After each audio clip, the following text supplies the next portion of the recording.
안녕하세요. 잠수함 연구소장입니다. 지난 9월 25일 북한은 우리가 예상치 못했던 기상천외의 방법으로 저수지에서 탄도미사일을 발사했습니다. 우리 군 당국은 북한이 평안북도 태천 일대에서 이동식 발사대에서 단거리 탄도미사일을 쏘았다고 추정했는데 북한이 10월 10일 발표한 이후에야 저수지 발사를 알게 된 것입니다. 북한의 이번 저수지 탄도미사일 발사에 대한 의미를 분석해 보겠습니다. 어느 저수지에서 발사하였을까요? 건번 탄도미사일이 발사된 장소로 보도된 태천 저수지 위성 영상입니다. 태천 저수지는 평양으로부터 북쪽으로 약 100km 떨어져 있습니다. 그 크기는 어림잡아 가로 15km, 세로 9km로 매우 큰 저수지임을 알 수 있습니다. 정확한 일자는 알 수 없지만 공개된 위성 영상을 보면 태천 저수지의 이 1, 2, 3, 4번 위치에서 많은 수상 활동이 감지됨을 알 수 있습니다. 먼저 1, 2, 3번 구역과 4번 구역을 나누어서 보겠습니다. 1번에는 중형 선박과 길이 약 28m의 바지선으로 보이는 부유물이 있습니다. 2번에는 육상부두 시설과 상부를 가린 듯한 대형 바지 설비가 보입니다. 3번에는 많은 선박들이 육상에 접안해서 공사하는 모습, 해안공사 준설 작업을 하고 있습니다. 4번 구역을 보면 격자 모양의 구조물이 있는데 길이 약 34m의 양식장 같기도 하지만 다른 군사용 목적의 구조물일 가능성도 배제할 수 없습니다. 그러면 다른 인근 저수지를 한번 볼까요? 이곳은 평양 순안공항 바로 남쪽에 있는 저수지입니다. 육상 안쪽에 접한 5번 구역을 한번 보죠. 크레인 작업하는 것으로 보이는 두 척의 선박이 보입니다. 큰 것은 길이 약 30m입니다. 물론 저희 연구소는 상용 구글 어스를 이용해서 제한된 영상 정보만을 이용하기에 이러한 영상 정보를 이용해서 건번 저수지 발사 탄도미사일과 직접적인 연관성을 확인할 수는 없었습니다. 확인할 수 있는 것은 북한의 탄도미사일 발사와 연관된 것으로 추정할 수 있는 것들이 여러 개가 있고 또 탄도미사일을 발사할 수 있는 저수지는 북한 내에 수없이 많다는 것입니다. 북한은 저수지에서 어떤 방식으로 탄도미사일을 발사했을까요? 북한은 저수지에까지 잠수함을 가져올 필요가 없었을 것이며 이와 유사한 수중 구조물을 이용했을 것으로 추측해 볼 수 있습니다. 그런데 이 수중 구조물도 여러 종류가 있습니다. 잠수함은 아니지만 잠수함을 모사하여 수중에서 부력을 유지하며 발사 가능한 플랫폼을 이용할 수 있습니다. 하지만 이보다 쉽게 수상에서 발사 가능한 플랫폼을 이용했을 수도 있습니다. 이러한 플랫폼을 예인해서 발사 지점에 설치하고 부력을 조절해서 수중 설치한 다음 발사할 수 있습니다. 그런데 이보다도 더 간단한 방법이 있습니다. 바로 탄을 예인해서 수면의 반잠수 상태로 띄운 다음 쏘는 방식이죠. 저수지에서 쏘기만 해도 목적을 달성하는 북한 입장에서는 아마 가장 쉬운 방법을 사용했을 것으로 보입니다. 이러한 저수지 발사법이 해상에서도 통할까요? 물론 통합니다. 일각에서는 해상에서 SLBM을 쏘는데 한계를 느낀 북한이 궁여지책으로 저수지에서 쏘았다고 하지만 저는 그렇게 보지 않습니다.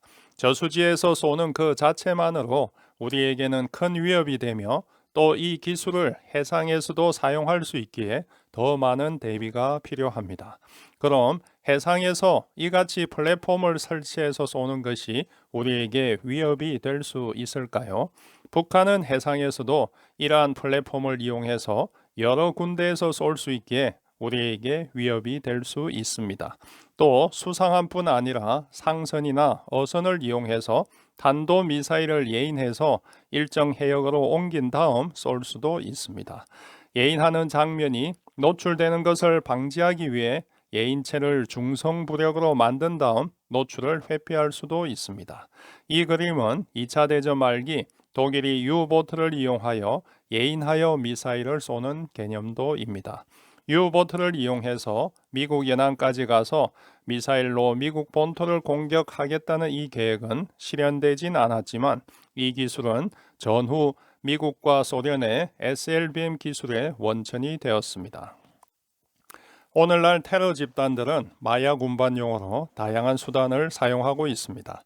잠수정을 이용하기도 하고 수중 컨테이너를 이용하기도 합니다.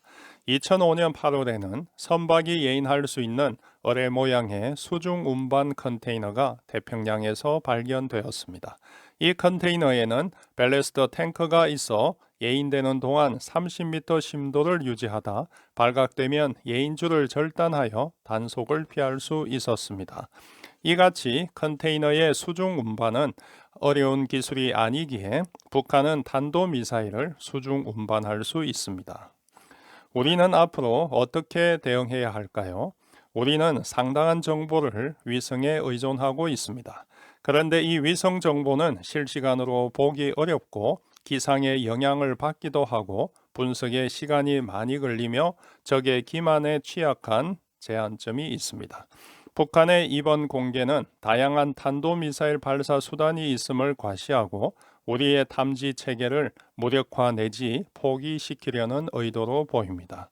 지난 9월 북한의 도발이 예상된다며 SLBM 발사가 임박했다고 중앙 매체가 보도하고 38 로스의 사진이 인용되고 해외 순방 중인 대통령도 9월 23일 공군 1호기에서 안보 상황 점검 회의를 개최하는 등 한바탕 소동이 있었습니다. 심포 앞에서의 도발이 예상되었으나 정작 SLBM 발사는 없었고 육상에서의 수많은 도발과 저수지에서의 탄도미사일 발사가 있었습니다.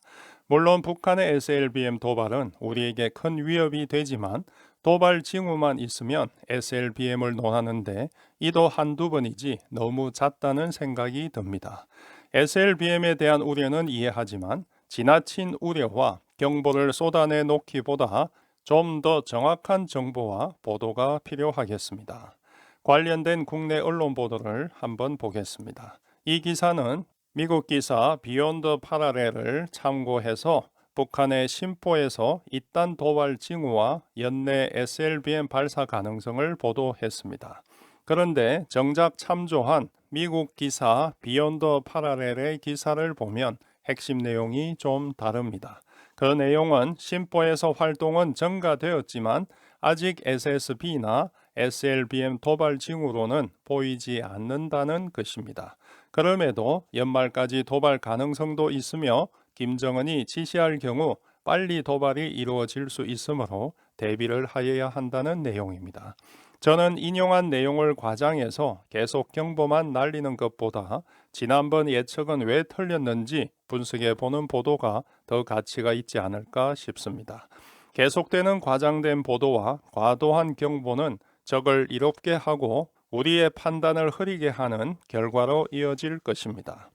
북한은 이미 기동하는 잠수함에서 탄도미사일 발사 시연을 하였습니다.